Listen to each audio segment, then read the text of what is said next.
So I'm really delighted to be invited to be part of the Kids First initiative. I've just had the warmest welcome ever.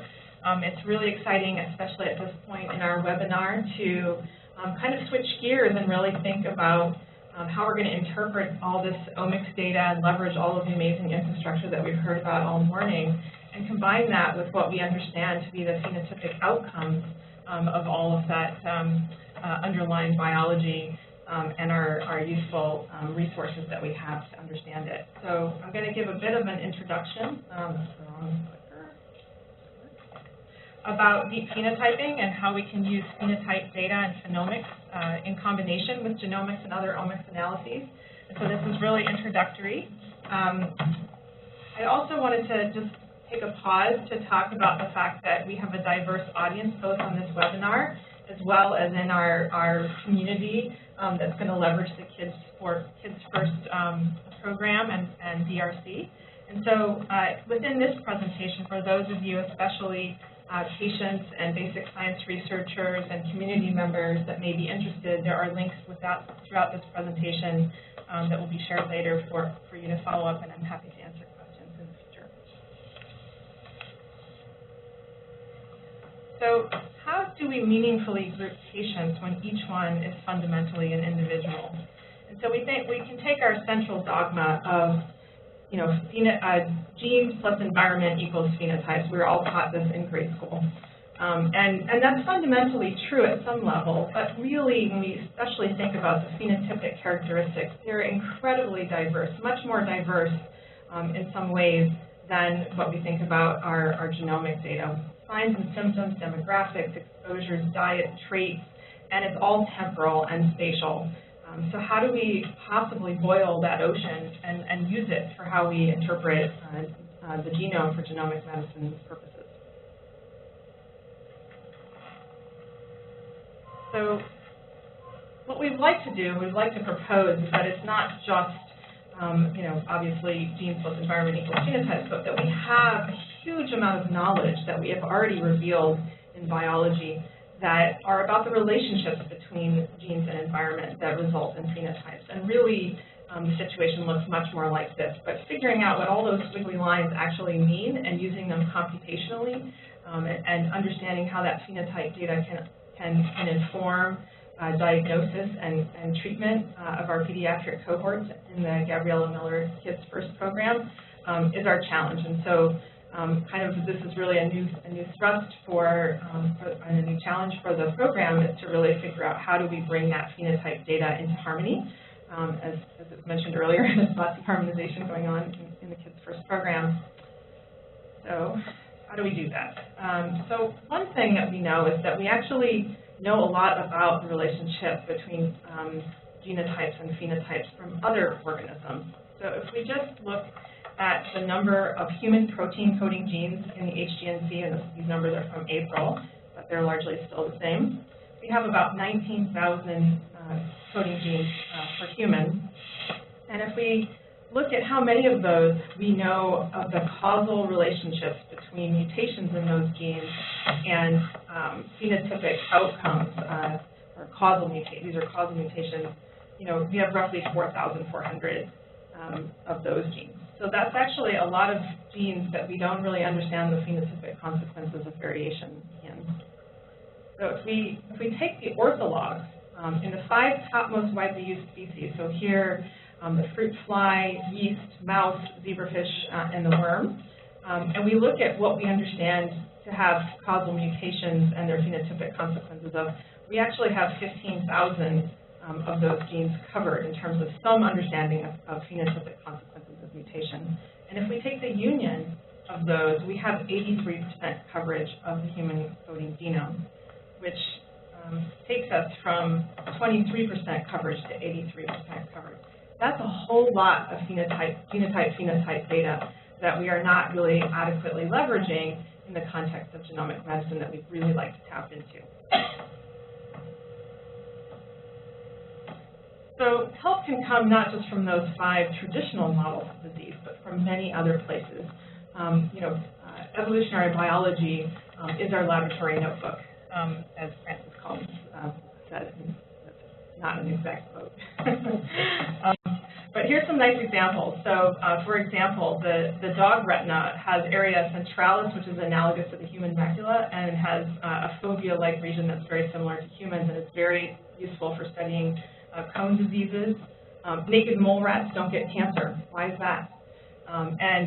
Which is one of which is very relevant here is tree shrews, glioblastomas, are morphologically and genetically similar to the human glioblastomas and are much more similar than the mouse model.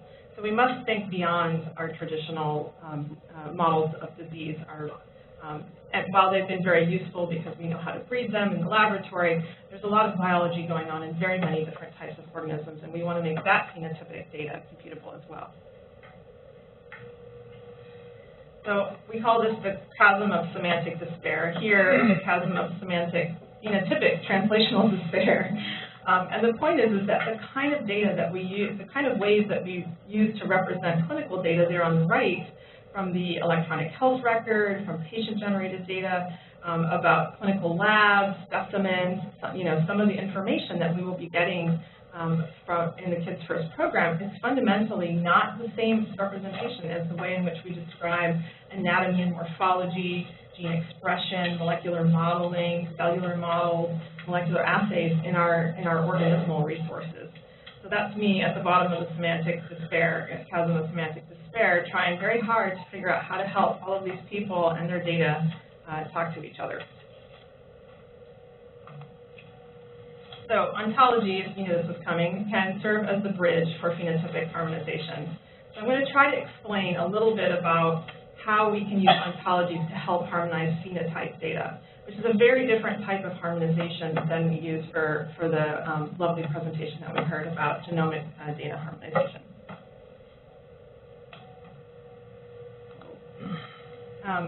So phenotypic, what is phenotype harmonization, and how are we going to help kids if we can't get these different types of resources to talk to each other? And this is really about, as we think about the Gabriella Miller Kids First program, it's an interesting program in the sense that it includes pediatric cancers as well as structural birth defects. And there's a lot of biology that we have to collectively leverage for both of those areas. And I think fundamentally one of the challenges in phenomics has been that we continue to focus on individual phenotyping areas. And here we really need to take a broad, expansive view of biology and dip into many different areas that can inform the intersections of these different kinds of diseases. So what is phenotype harmonization? It's understanding how we approach genomic data harmonization is largely understood. Whether it's effective is still a challenge, of course. But as I mentioned, phenotype data and diagnosis data are broader and much more varied in scope. Fundamentally, we have very many different ways of describing things, and very many different communities that are doing that. So there's challenges to this harmonization. There are many different vocabularies and classification standards, many of which are very specialty specific, and different communities don't talk to each other. Search and analyses within and across these cohorts requires phenotype or diagnoses to have a set of interoperable standards in order to support that kind of discovery. And fundamentally, I think we can really push the boundaries on phenotype harmonization. It's an area for innovation and discovery. We have no best practices in how we should approach these problems yet, and I think that's something that will be an ongoing discussion in the program. So can you move the mic a little bit closer to your mouth? Yeah. So defining disease and clinical pathogenicity is a lumping and splitting problem. So when we think about getting a diagnosis in the clinic, often those diagnosis codes are chosen from a terminology called the International Classification of Diseases, which for many of our patients in our cohorts doesn't actually have a number or a term in those terminologies. So we really need better ways of describing what a diagnosis actually means. And many different organizations around the world have tried to do this, especially in rare diseases, but this is true in cancer as well. As we get to having every disease really be an N of one, what does diagnosis really mean in that context? This is an effort going on. It's a collaboration with the ClinGen group and the Monarch initiative to come up with some standards for how we decide what constitutes a disease definition with its many attributes. So We started off back in Linnaeus's day having, symptoms and features be used to describe a disease. Now we have many molecular characteristics, which can include biomarkers as well as temporality, expression data, and environmental exposure data. So there's just, many different types of attributes that can be used to fundamentally describe a disease. Here, for the purposes of genomic medicine, this group is working hard on defining evidence models for describing a new disease, providing identifiers for that so that we can have interoperability standards around the globe for rare disease that can mean the same thing in all different contexts, which fundamentally means that we have to agree on the curation guidelines for creation of these new disease entities for data exchange purposes.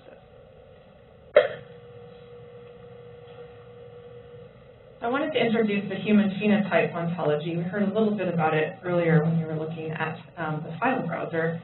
The human phenotype ontology is a terminology that's represented as a graph, and the nodes in the graph are terms, things like hyposmia or abnormality of globe location, largely anatomically arranged in the graph according to the colors shown here.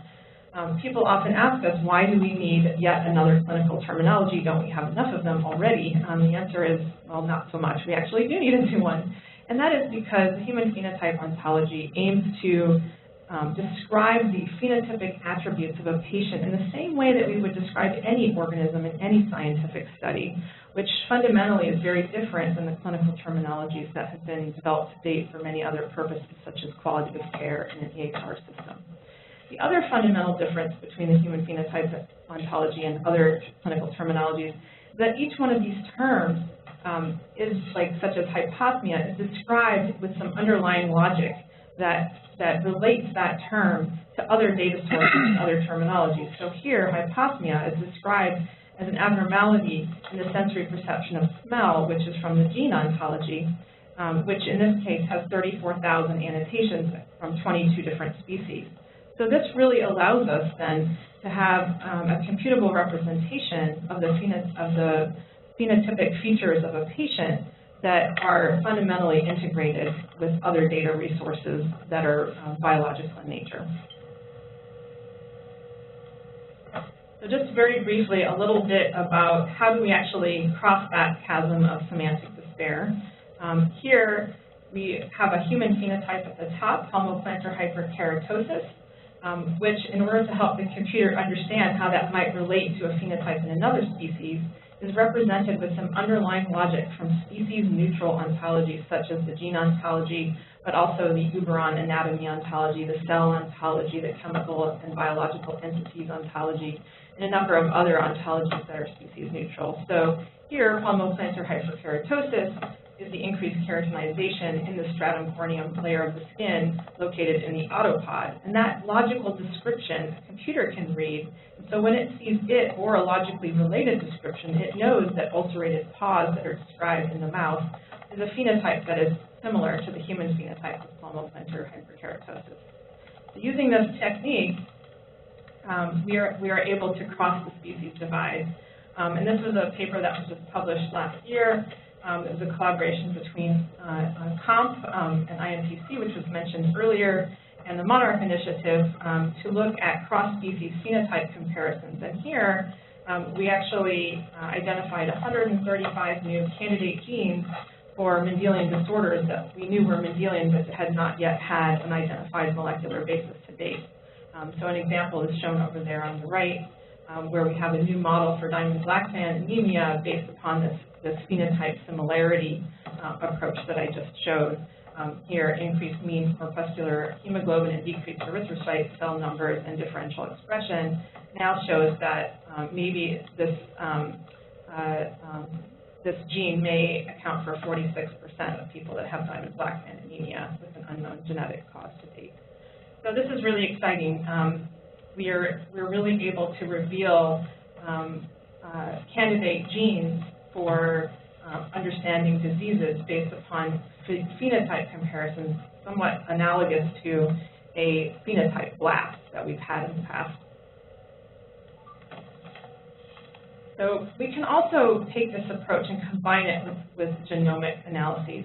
And I'm not going to go into all the details here, but we have a tool called EXOMISER that over there on the left combines traditional whole genome sequencing types of approaches, looking for rare pathogenic candidate variants, with a phenotype profile matching approach that is based upon the underlying logic that I just showed you, but also combining it with other data such as protein-protein interaction data that can look for guilt by association, and really leveraging the cross-species connections to help us prioritize the genes based upon those types of approaches. And this approach has been very successful. And here's just an example. These are two patients that were seen just a few weeks apart, a 3-year-old girl on the left and a 14-year-old boy on the right. And these two patients came in to an exceptional clinic, but were not noted to have the same disease until this type of approach was applied. And in this case, what's very interesting is you can see kind of this non-exact matching of phenotypes. So over there on the left, the little girl had cone-shaped epiphysis of the phalanges of the hand, which matched our gold standard from the HPO for Weidemann-Steiner syndrome of having a short middle phalanx of the finger. And you notice that the 14-year-old boy on the right does not have a phenotype in the short middle phalanx of the finger. Somewhat differently, you might notice that the 14-year-old boy has a long toe, but our standard definition for Weidemann-Steiner has a short toe, so it has kind of an opposite phenotype. And kind of get a sense for how the algorithm works to combine the semantic definitions for each patient that have been described by the clinician against a gold standard disease definition, which is why those disease definitions are so fundamentally important for exchange and interoperability. In this case, these patients were diagnosed as having the same disease, Weidemann-Steiner syndrome, but having a different variant in the gene KMT2A. And so this is also gets after the idea that how we think about how we define diseases moving forward is a changing landscape. So some lumpers might say this is the same Weidemann-Steiner syndrome. Other splitters might make two subtypes of Weidemann-Steiner syndrome based on the two different phenotypic profiles and the two different variations. I wanted to mention really briefly a project funded by NCAT called the Biomedical Data Translator, which I think is going to become an important resource for interpreting genotype-phenotype data in the Kids First program. Essentially what the translator program aims to do is to allow public data to be taken and integrated. So over there on the right, many different types of knowledge sources are combined in a graph, or many graphs in some cases.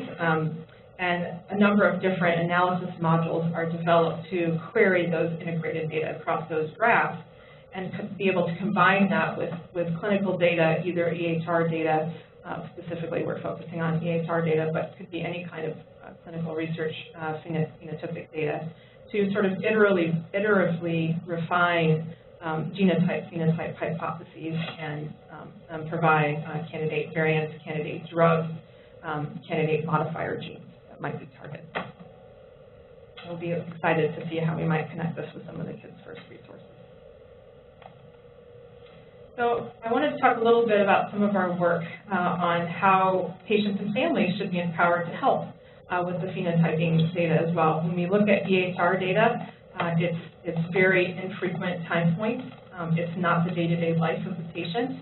And it usually takes too much time to describe the specific attributes of a patient than often clinicians have time for. And fundamentally, the patient is really the expert in their own phenotype. So we've been working hard to build tools to address that problem. So we translated the HPO into laypersonese. And so this is just an example of some of those terms to make it more accessible so that patients can actually use the same standard that we're using clinically to describe the phenotypic features.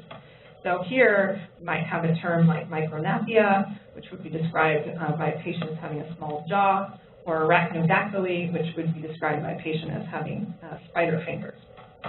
And so we're really grateful to partner with the Kids First program to help create this resource. And we're now testing this resource in multiple cohorts to figure out how many terms can we take away from those disease definitions and still recognize which disease it actually is? And this is funded by the Patient-Centered Outcomes Research Institute. And this is a great project because it really is, even in our preliminary efforts, showing that patients actually have quite a great ability to recall the correct disease when they have spent the time to use the HPO, even with only that smaller proportion of the terms that are actually available to them. So we're really excited to continue to develop this, the layperson HPO, as well as tools on top of that for patients to contribute their own phenotype data. We also have developed a number of different phenotype-based visualization tools, and I think some of the ideas in these early prototypes would be really very relevant for the Kids First program to really consider. The semantic data for phenotypes is actually really challenging to visualize, especially with different types of users. I recently made a rant about ontology-based visualization challenges that I think is another area of innovation for the Kids First platform to really think about, is how do we combine the way that we navigate and display similarities that are based upon semantic phenotypes and phenotypes across species and across cohorts. So I'm excited about coming up with some new beautiful UIs. And so I just wanted to say, I think that when we think about phenotype data, we really need it to be a collaborative process and an iterative process that involves patients, basic science researchers, and clinicians, as well as all of the informaticians that help make such collaborations go, both the infrastructure as well as the bioinformatics and clinical informatics. And in terms of phenotype data, none of the phenomics will work if we don't have strong collaborations across all of these different groups. So we're really excited to partner with the community, and hopefully some of these ideas are inspiring, and we'd love to collaborate on some of these things. So I want to say a little bit more about what's going to happen next with some of the phenomics efforts within Kids First. So, and then Deanne will talk in more detail about what's been done with the data so far.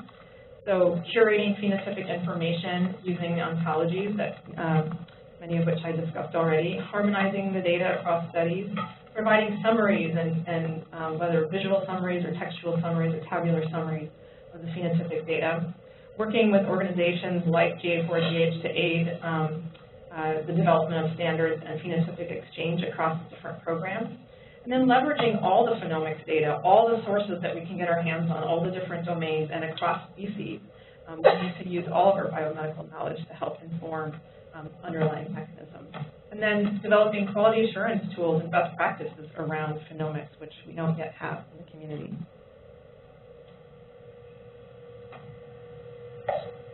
So just to conclude, ontologies can be used to harmonize phenotypes across patients, diseases, and species, aiding diagnosis and mechanism discovery. Ontology-based translational data integration across many biomedical sources might aid our mechanistic discovery.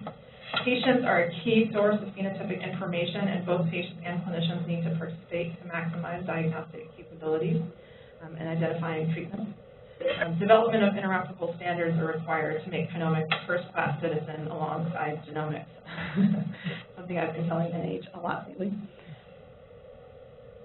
Okay. I don't have time to thank the very, very many people that have worked on all of this effort for many years, but I did want to thank a few people and the very many data resources that we leverage. If it wasn't for all the data sharing efforts going on in all of these different organizations, we wouldn't actually be able to leverage our semantics to do anything useful. So thanks to all of our data providers, and especially thanks to Chris Mungle and Peter Robinson, who co-lead the Monarch initiative with me, and all of our other funding that has been provided to us.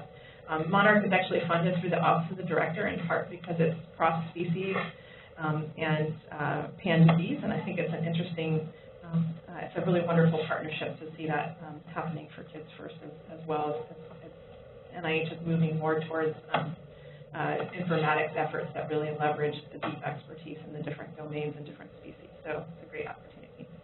Thanks very much.